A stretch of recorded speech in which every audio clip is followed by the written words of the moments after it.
राम शिव से सवाल पूछ रहे हैं, बोलिए। भगवान राम ने कहा था शिवद्रोही मम दास कहावा, सोनर सपनऊ मोहि न पावा। सरकार का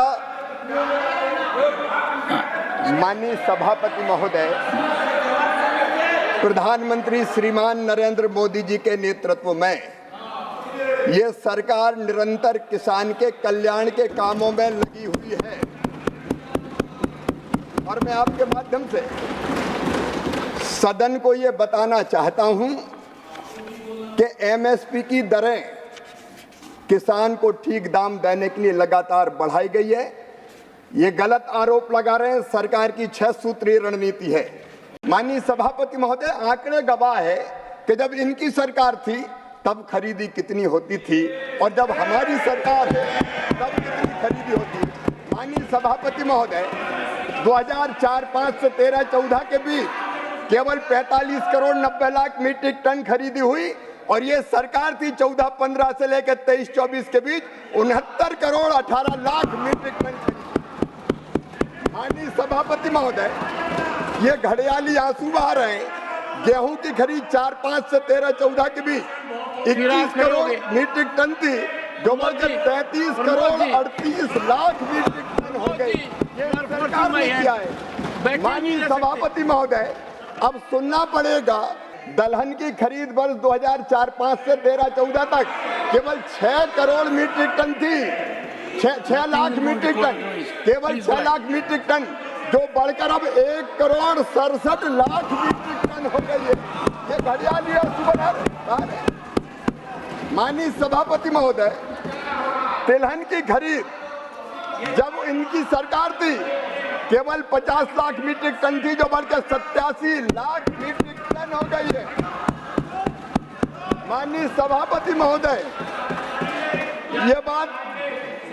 ये बड़ी बातें कर रहे हैं। कपास की गांठ ये खरीदते थे केवल 26 लाख, हमने बढ़ाकर 31.17 लाख कपास की गांठ खरीदी है।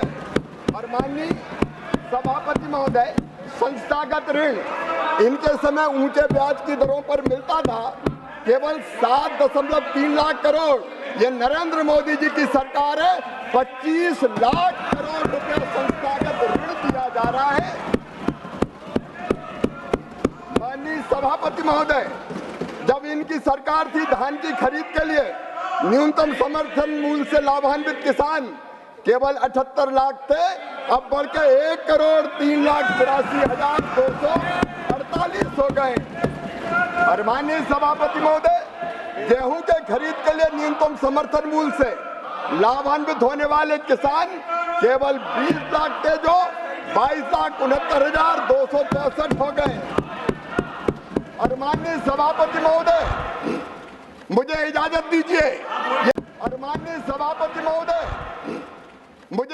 दीजिए, ये केवल राजनीति कर रहे हैं। स्वामीनाथन कमेटी की रिपोर्ट में जब ये कहा गया कि लागत पर 50%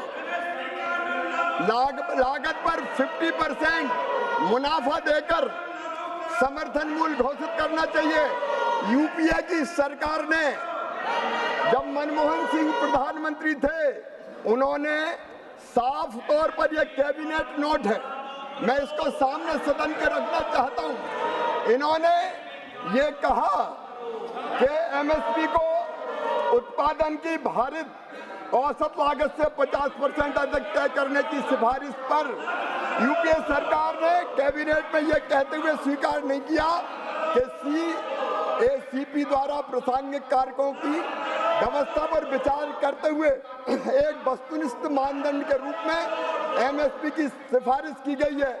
इसलिए लागत पर कम से कम 50% की वृद्धि निर्धारित करना बाजार को विकृत कर सकता है। यदि आप ये वीडियो YouTube पर देख रहे हैं तो हमारे चैनल को सब्सक्राइब करें और बेल आइकन को दबाना ना भूलें। अगर आप Facebook पर ये वीडियो देख रहे हैं तो हमारे पेज को लाइक करें। आप हमारे WhatsApp चैनल बंसल न्यूज को फॉलो कर हर दिन लाइव अपडेट्स भी पा सकते हैं।